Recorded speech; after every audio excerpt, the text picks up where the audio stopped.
Okay, with 2 games down, it's time I start writing down for Dead Rising 3. Nightman, you're not done with Dead Rising 2. What? There's more Dead Rising 2 content? Well, that's just milking at this point, ain't it? Well, anyway, ladies and gentlemen, let's dive into Dead Rising 2 Case Zero and Case West.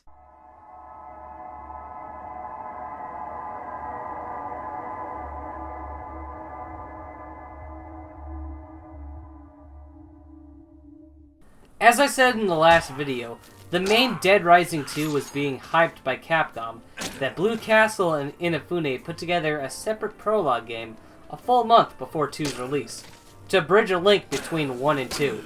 This is also a download-only game on Xbox Live. Wait a second. Xbox exclusives exist? Boo this man! What's a little odd about this is that the main Dead Rising 2 wasn't an exclusive like the first game was. So why wasn't this on PSN or Steam? Well, Microsoft made an exclusive deal for this in Case West. On a side note, the game was actually delayed in Japan because of concerns over content found in the demo of the game. Case Zero takes place 2 years after DR1 and 3 years before DR2. The game begins with Chuck Green driving away from Las Vegas after an outbreak occurred and his wife becomes a zombie in the midst of it.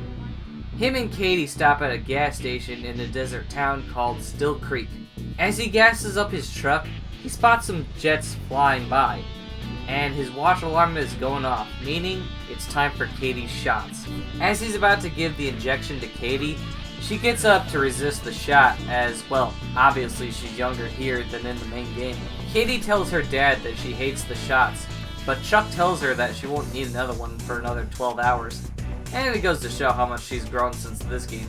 Chuck and Katie walk into the store, asking if someone is there, and then they hear a big commotion. Chuck tells Katie to stay put in what is basically the safe house of this game, and investigates what's going on. We see a silhouette of somebody running, and he straight up carjacks Chuck. Son of a bitch! Well, Chuck, why did you keep the key in the ignition? That's asking to get your truck stolen. The reason that bad things happen to you is because you're a dumbass.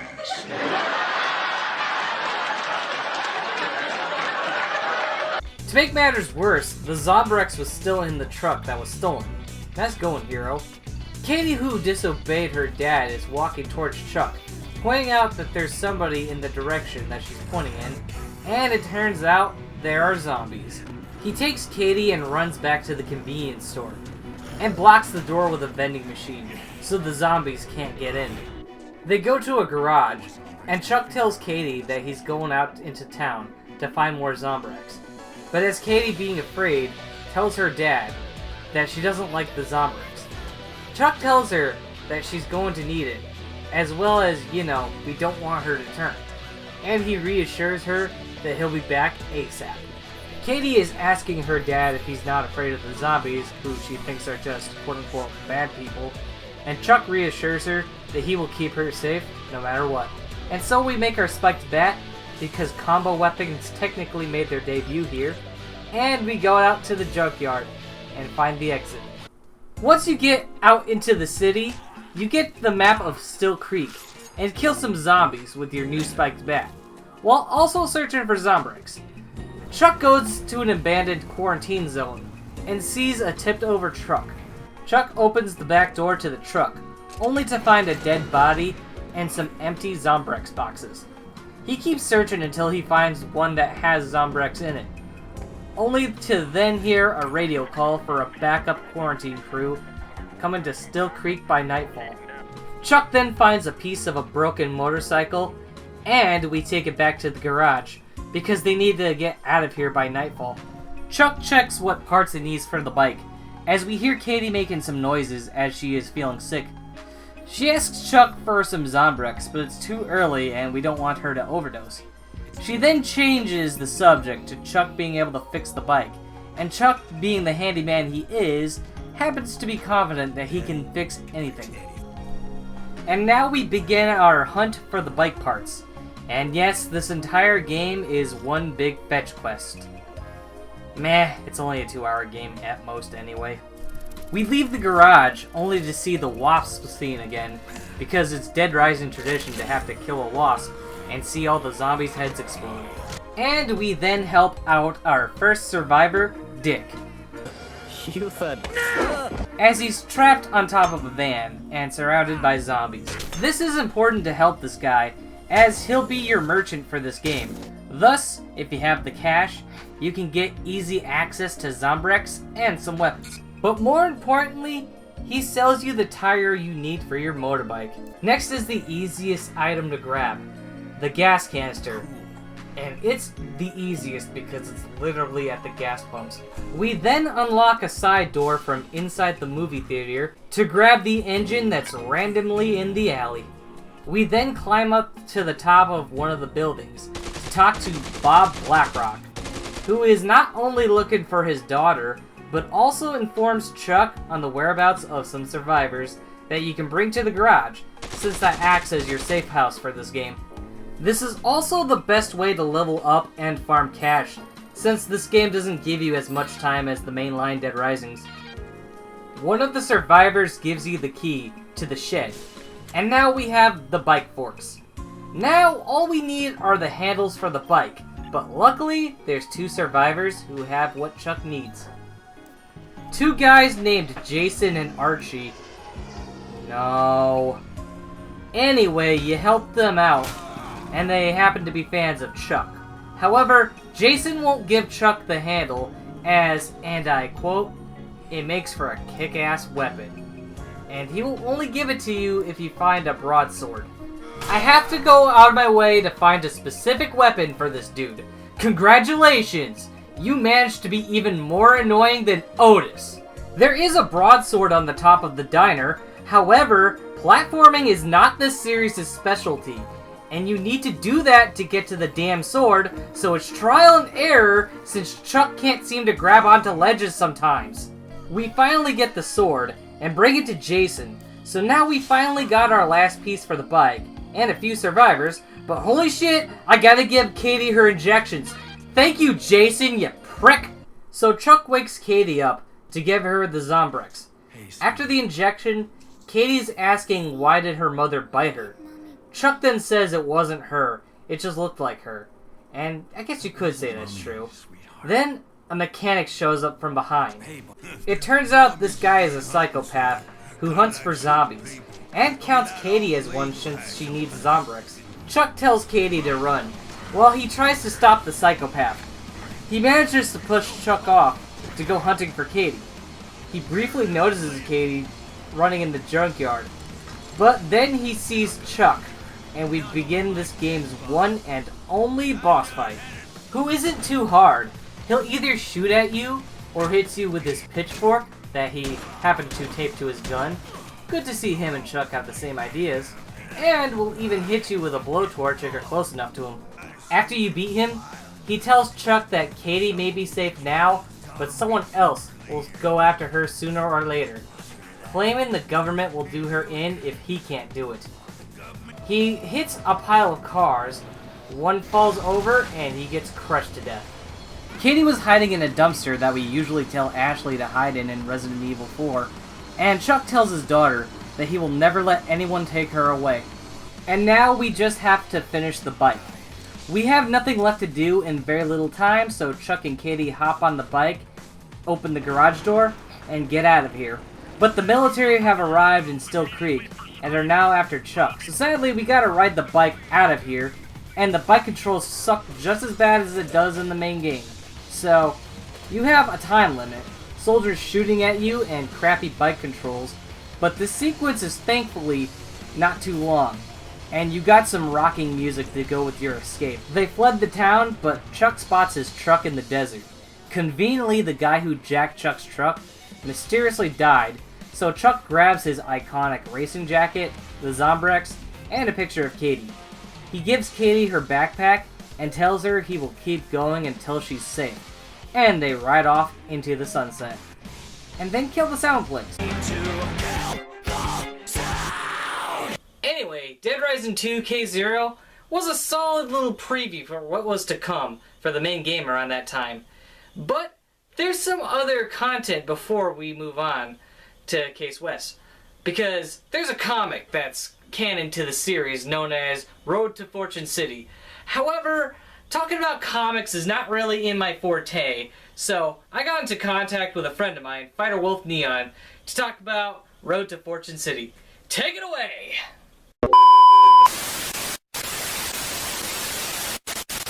Thank you, Nightman. Dead Rising Road to Fortune is a comic book miniseries written by Tom Waltz of IDW Teenage Mutant Ninja Turtles fame. For the plot itself, Frank has become famous as well as drinking a lot more following the Willamette outbreak, and upon hearing of Rebecca Chang's persistence in uncovering the truth in a line of minor outbreaks, wants to have her guest star on his talk show Uncovered. Unfortunately, he's informed that the show has been cancelled, but still aims to get word with her. Meanwhile, Chuck is heading to Las Vegas with his family to participate in a motocross Grand Prix, but is completely unaware that Phenotrans has set their sight on the city for an outbreak to start and queens to harvest. As you can probably tell, this is meant to bridge the gap between Dead Risings 1 and 2 by showcasing several key events that occurred with Frank and Chuck in the middle of that period, such as the Vegas outbreak and a few other bits such as how Frank and Isabella escaped Willamette, and the formation of Terror is Reality. Waltz is able to cover much of these events in the time given, and I feel for the most part he succeeds in showcasing previously missing pieces to the overall saga. The artwork by Kenneth Lowe is also able to capture the brutality of the games with a strong emphasis on extra darkened outlines and a lot of darker colors. He also succeeds in getting plenty of zombies in a panel for the action sequences while hitting the right mix of detailed and simple backgrounds. And of course, Lowe is able to capture the violence in terrific detail as well, blood, guts, and all. Only gripe I have in particular is Katie appearing as she does in 2, when this is supposed to be right before Case Zero, but ultimately, it definitely looks the part of a Dead Rising comic book. Of course, it's not all perfect. While the comic is able to tell an effective in-between story, I do think 2 or 4 more issues would have been beneficial, as some plot points I feel didn't get enough time to be explored. In particular, Frank's status in the aftermath of Willamette, and the formation of Terror is Reality. Not to mention the introduction of a soldier who is close friends with Brock Mason, which doesn't quite go anywhere and has never been followed up. Also am a tad split on the decision to establish that Hodgett was in charge of the Vegas outbreak, with Sullivan being nowhere to be seen. I mean, sure, Chuck and Frank took him down, but I do feel this does take away some of the importance to the fight against Sullivan, as well as the fact that Chuck is essentially going on not knowing he took out the wrong guy to avenge Pam. But all in all, if you're up for another piece of Dead Rising, then I do recommend Road to Fortune. It fills in some blanks to the overall saga while also providing solid visuals, and at 4 issues, despite leaving some things underdeveloped, does at least allow for it to be a quick read if you're in the mood for one.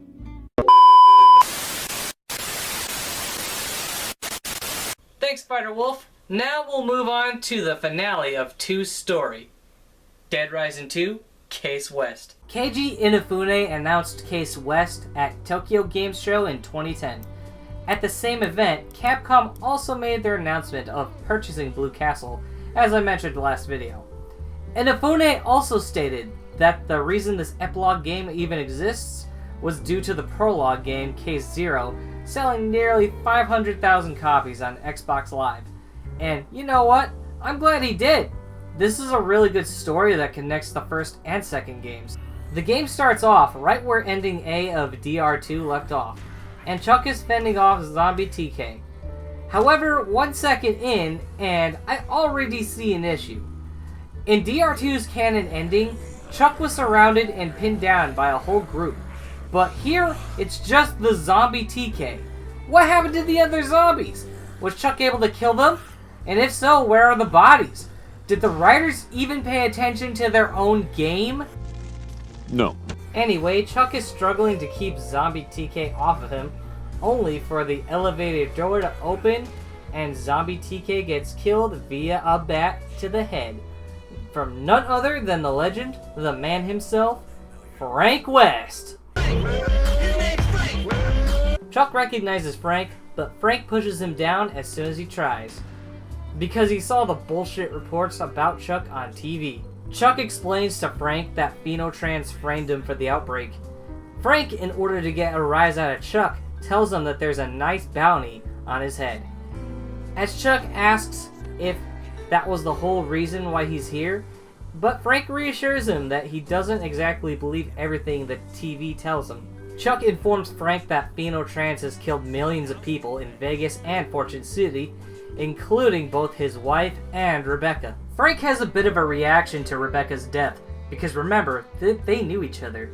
And Chuck explains that Sullivan killed her. Chuck tells Frank that he still needs to clear his name, but Frank tells him that Fortune could get blown up at any second. However, Frank has a source that told him that west from this place, there's a Phenotrans facility. It's unknown of what type of facility it is, but Frank and Rebecca were going to investigate said facility, and Chuck could find his evidence there. Frank says Chuck can tag along, but makes a threat if he finds out that he caused the outbreak. Chuck does the argument of having nothing to do with the outbreak, then asks if Frank is just finding a way to gain back some relevancy. But Frank shows Chuck there's more to the whole story, while injecting himself with Zombrex, and tells Chuck his name. We then get the title screen of the game, of Frank and Chuck looking at the facility from a cliff. Seeing if the coast is clear, they sneak in, and then loading screen. Our two heroes are crawling through the vents. While bickering like a married couple, which is something they do often in this game, the vent breaks and they land on top of a zombie. And now, all you have to do is survive the zombie pit. Either be it alone with an AI-controlled Frank, or do co-op with a friend or a rando, because naturally, a team-up game will have co-op. And this was the console gen where Capcom pushed co-op in games like Resident Evil 5 and 6. So, I'm not surprised Dead Rising jumped on that too. Anyway, Frank is already equipped with his bat, while Chuck has to take down a zombie for a weapon. Nice. So, after a bit of gameplay, we get a cutscene of a door opening up. This is where the game will explain how Frank works, since if you're by yourself, you're only playing as Chuck. Well, that's dumb! You have two main characters in this game. And as much as I like Chuck, Frank is the more popular of the two. Wouldn't it make more sense to give the player the choice who to play as? Small rant aside, you can give Frank any weapons you pick up, so if your inventory is full, you've got an option to save some space instead of just dropping the item.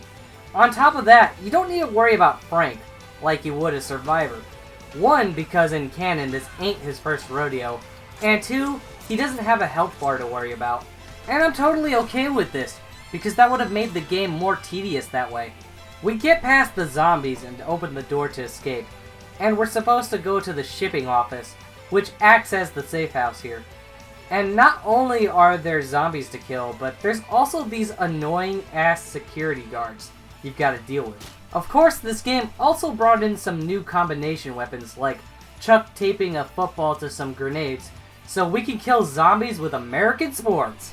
Frank and Chuck sneak in the shipping office, all Metal Gear or Splinter Cell style. Chuck only sees one guy and assumes he's alone, so he gets his attention and tries to reason with him. But it turns out there's two guards here, and they start shooting at our heroes. Way to go, dumbass!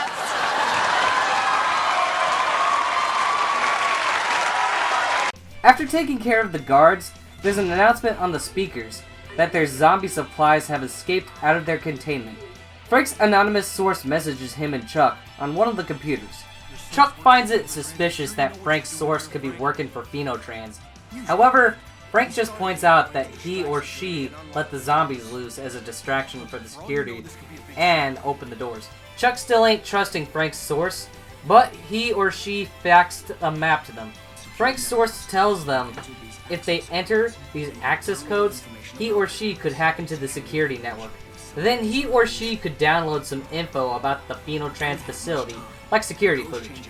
However, time is of the essence, because the codes change every few hours, and then we're off. We need to go to the main terminal and the security terminal. But not only are there zombies, but also annoying-ass security guards who will shoot up the place. And a new human enemy type known as zombie handlers, who carry a stun rod to shock you, and the zombies. Anyway, we enter the codes on both terminals, so it's time to return to the shipping office to talk to Frank's source. Chuck asks Frank about what evidence shows, and when do they get it.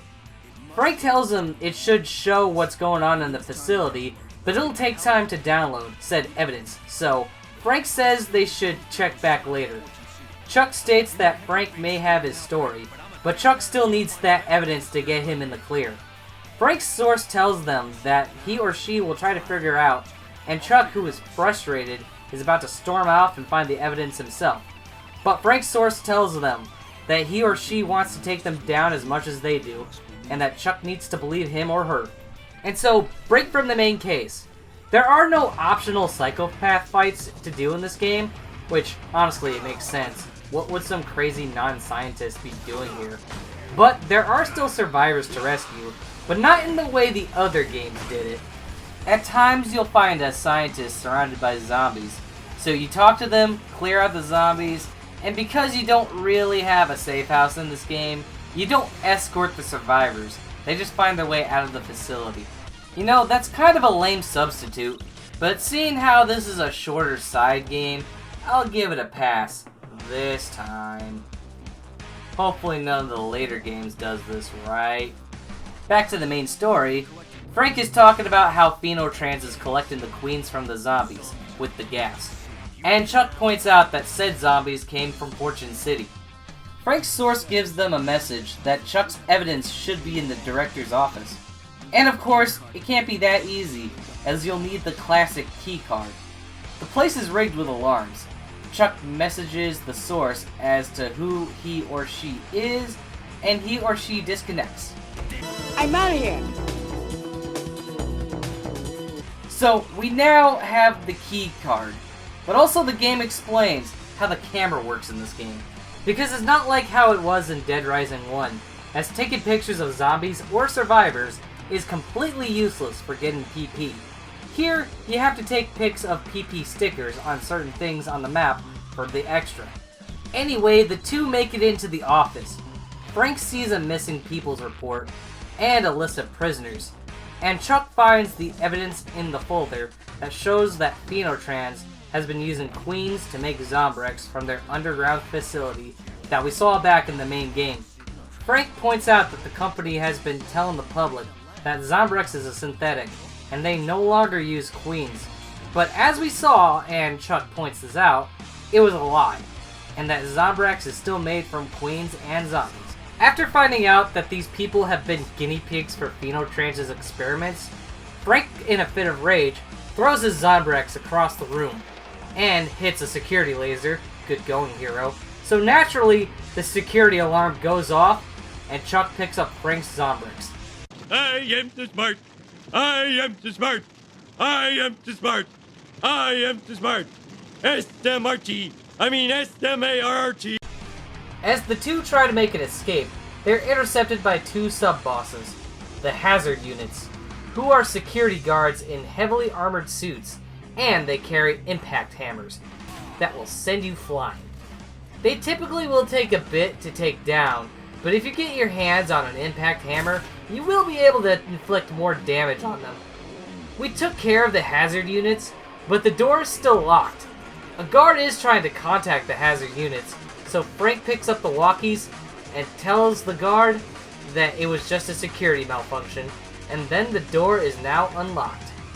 As we return to the shipping office, Frank's source tells them that he or she has found the evidence, but he or she is trapped in the secure lab. And, as an excuse to pad the game out, he or she needs to override the security lock on the doors. But it'll take some time, so I guess we'll rescue some survivors. See, now that's some bullshit. Once the story commences, Chuck is clicking a pen in and out while waiting for the source's response. This annoys the shit out of Frank, so he takes the pen and throws it. No more bouncing that ball! As Frank was about to respond to Chuck, he gets an update.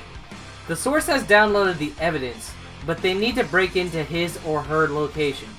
Unfortunately, he or she can't hack the doors. Chuck suggests cutting the power. Frank's source agrees and informs them about some C4 explosives in the security tower, and a detonator in the storage bay. We got our explosives and our detonator, while avoiding zombies and bullets, They set the explosives on the generator and run away. After the explosion, they do a high five, and now we're on the final stretch. They get into the lab to meet Frank's source, and it turns out to be Isabella from the first game, sporting not only a new look, but a new voice, as she's no longer voiced by Kim My Guest. Here, she's played by Canadian voice actress Venus Terzo. Frank is not happy finding out that she's working for Phenotrans.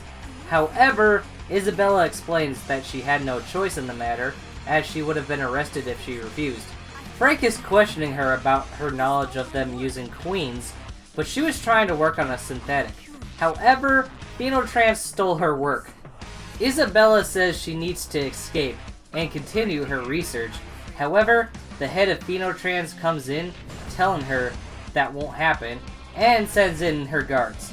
The guards pointed their guns at the three. However, Isabella makes an escape in a very dumb scene where the guards attempt to shoot at her feet and doesn't land a hit somehow. And he puts his attention on our two protagonists.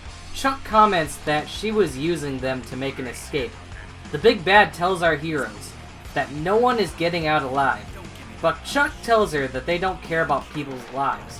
But she claims they're doing it for the greater good, saying they all rely on Phenotrans, and claim no one would stop them even if they knew the truth. Isabella returns shooting one of the guards, but she gets a surprise attack from the only boss fight in this game, the Commander. She slides them a USB drive, telling Frank and Chuck that the world must know, and then she is taken away.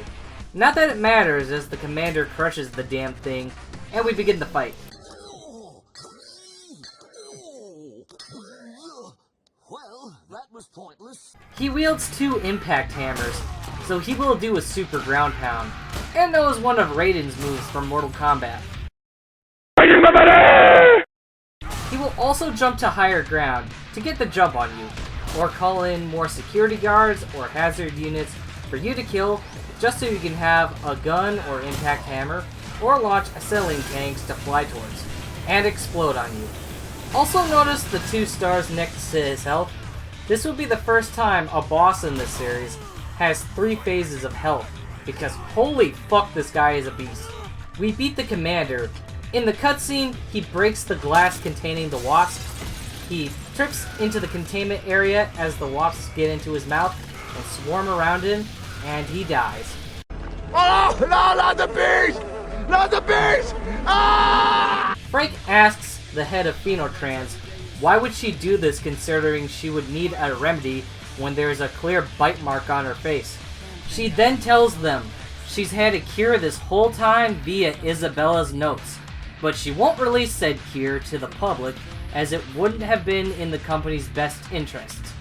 She also tells them that the human race isn't worthy, as she blames human apathy and greed for the zombies coming into existence, and thus they deserve the zombie apocalypse, and points out they tried to destroy the very company that brings them the Zombrex that their loved ones need.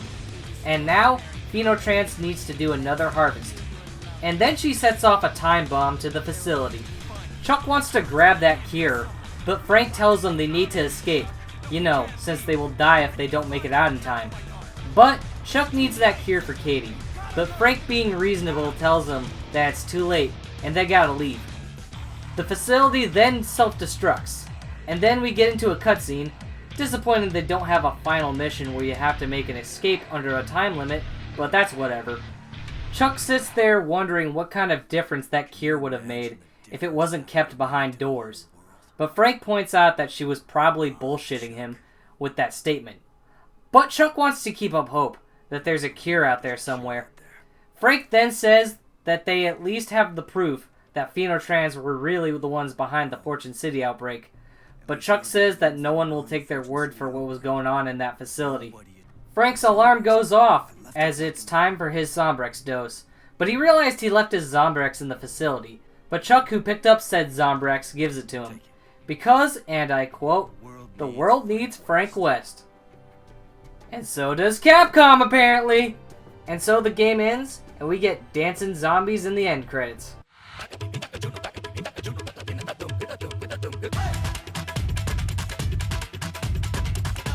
And that was Dead Rising 2 Case West.